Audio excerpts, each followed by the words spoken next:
It's 11:50 a.m. on Tuesday the 17th, May the 17th, and I am down here at Long Key State Park, and got everything packed up and loaded up there on Zeke, and we're about to truly head north. This first leg, down to the Florida Keys has been absolutely amazing. I mean, already it's just been the trip of a lifetime. And now just to think that, I've made it down here and we're turning around and we're heading north and then northwest, of course, once we get up out of, as we head out of Florida. And I don't know, it's a powerful thing. It's very cool. I'm just so blessed to be doing this and super thankful, to say the least. I do want to take time, I guess, to talk about this past week. Yesterday, made 7 days I'd been on the road, and just the places and the people and just everything about it could not have been better. And again, it was definitely hard at times. I was in a decent amount of pain, again, just riding that much, being, doing it every day. I've ride back home, of course, some, but not by no means hundreds of miles every day. So I was feeling it, but I do feel like, I am, definitely getting a little more conditioned, a little more used to it. Which, I'm thankful for that, of course. Before, too, I don't know if I'd said, but, I know I'd said something about the bike wearing you out, but I think any amount of riding, when you're on a bike all day, every day, it's going to kind of wear you out, regardless how big it is. And I'm thinking I might have already mentioned that, but so just bear with me. I'm not, I don't have anything written down. I'm just, I'm just winging it. And just kind of thinking of things as it comes to mind. I mentioned the people, starting with my first camp up there in Fort Boonesboro State Park in Kentucky. Met a really nice guy from West Virginia named Chuck.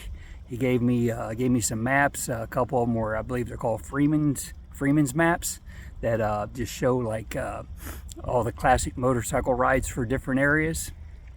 And so I had gave me the maps, and I had a really good visit with him there at my campsite.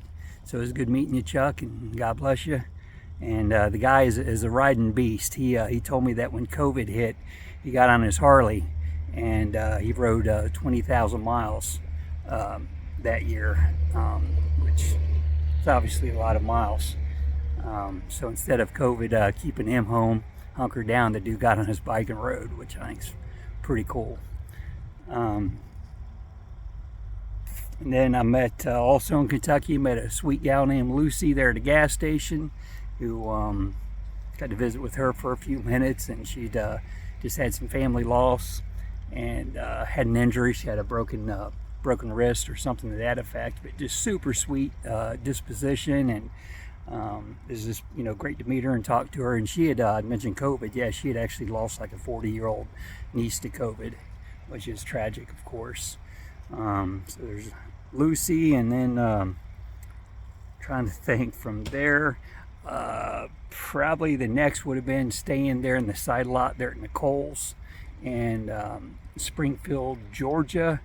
Just a really nice woman. She was a transplant from Michigan, and but again, living down there, and then that morning, leaving out, I met her husband. It was either Tom or John. I'm sorry, I don't remember, but sure appreciate them letting me stay there on their, on their property. It's quite a blessing.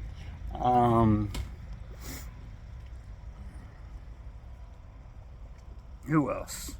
Oh, just outside of Savannah, I met Mauricio from Atlantic City, a neat young man. Well, I say young. I mean, it's not like he was a 20-year-old. I'd imagine he's probably in his 30s or so. So yeah, I mean, that's obviously young. It's younger than I am, at 51. But riding his mountain bike there, and met him at a McDonald's and talked to him for a bit. He knew the bike when he saw my Himalayan. He was all like excited about it, and talked to him for a bit, and just it was really, it was just really good to meet him. And he talks about he wants to get a Himalayan and ride it across Australia, which would be an epic ride. So him, let's see here. Then riding down to the Keys a couple days ago, I met Bert. I take it Bert, I think maybe he lives down here. It's the impression I got. But he's like 70-some-year-old man, quite a character. He unfortunately though, he had lost a son to drugs and alcohol last year.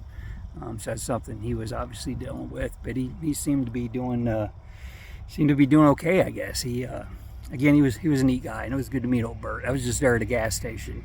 I was sitting to the side of the building, taking a break and eating a little bit, and he stopped and talked to me. Obviously, a lot of people, they, there's a lot of good, friendly people out there, and people see the bike, and they want to know what it is, and what I'm doing, and all that good stuff. So that's definitely part of the adventure, and it's a blessing meeting these folks. Oh, and speaking of, I met Eric in Key West. Eric's from Wisconsin, but I get an impression he's living down here now. I didn't ask him specifically, but he had kind of the local vibe to him and was riding a scooter around town. But yeah, his dad's on his deathbed up there in Wisconsin, so he's kind of seemed like he was kind of struggling a little bit. But a nice guy, and I'll certainly be praying for him and his family. And it's a pleasure to meet you there, Eric. And I guess that's probably everybody. As far as the people at the moment, it is.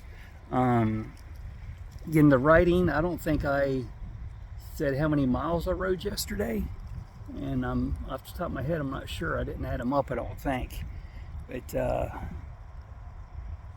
don't remember. No, I mean, I didn't add them up, but that's okay. I'm trying to think what else about the ride, though. Again, just coming down all Savannah. That day was 16.5-hour day. But obviously, as I've said before, I'm not riding the whole time. And even Savannah, I mean, I rode around that city. I mean, just circles around it, so to speak, just block by block, seeing the area. And, again, it was beautiful. Definitely a place I'd like to visit again, and maybe, God willing, Lori and I could visit it one of these days. Again, didn't make Charleston because I needed to get down here to my reservations for Long Key, so maybe that's a trip for another day as well. And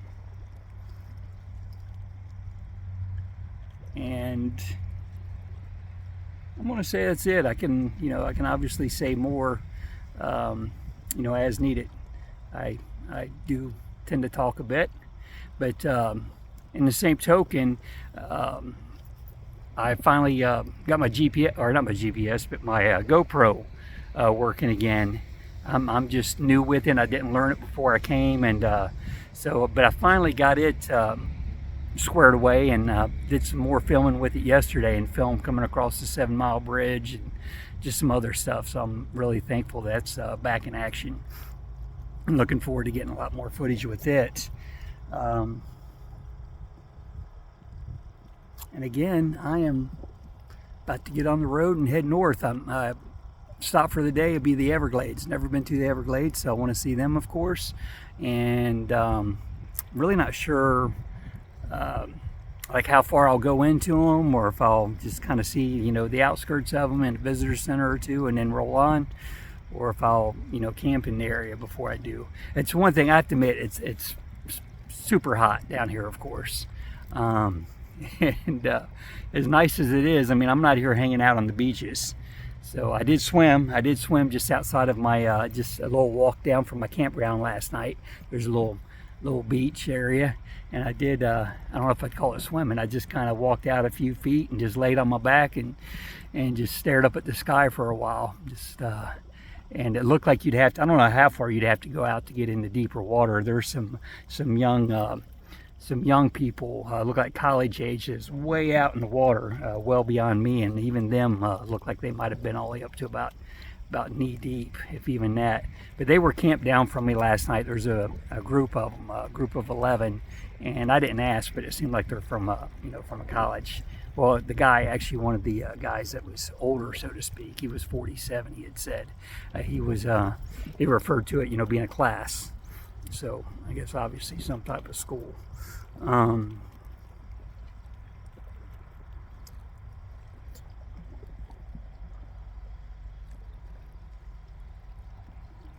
Can't think of anything else right now. I'm just blessed to be here in the Florida Keys. I'm blessed to have nothing to do today but ride. I'm simply just blessed in countless ways.